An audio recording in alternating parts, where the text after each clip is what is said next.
Why are these different to the number of the sheet that you've just done? Why are these decimal numbers or decimal operations, adding and maybe even a subtraction, why are they different to the ones you've just done? Pardon? Because they're lined up, not put down in... Good girl, they go that way. What do we call that way? Horizontal. Horizontal? Yep, they go horizontal. The ones you did on the page, which way did they run? Vertical. Vertical? Okay, so we've got a bit of a problem here. This means you have to organise your number sentence. You can run it down if you like on a piece of paper or on your whiteboard. I don't mind how you do that. If you think you're smart enough, you might even be able to do that mentally without having to organise your numbers down. When Mrs. Huff gave you that piece of paper, what did you notice when the numbers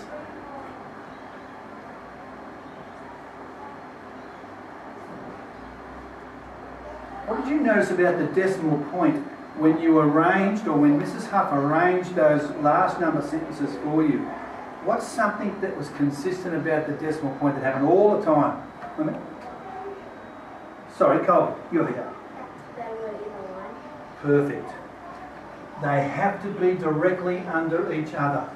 If you've got a decimal point there, and a decimal point over here, and a decimal point here, you haven't arranged your decimals very favourably to add or subtract.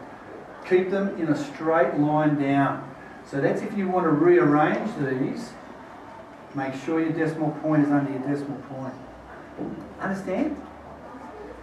Each of these tasks get harder. This one's a pretty tough one. I think it is anyway. Alright? I would suggest you start at 1. Okay? And you can work with a partner, you can work by yourself. I probably wouldn't go any bigger than a pair. And you can try and work these out and support each other in the learning. When you've done 1A, B and C, and you've got an answer for each of those, can you bring out your working, show us your working out and bring us your answer. You can do it in your book if you like, or on a whiteboard, or on a piece of paper that Kekas has. Alright, then you bring it out to a checkpoint. Mrs. Huff will be a checkpoint. I'll be a checkpoint.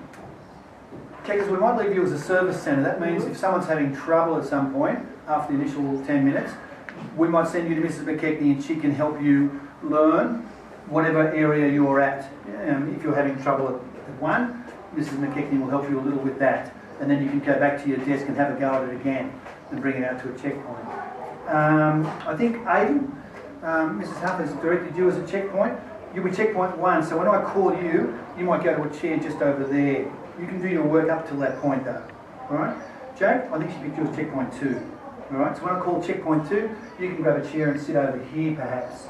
Okay? Or maybe over there, I'll be here. So you go to there. So you can go to either Aidan or Jake. They'll mark your work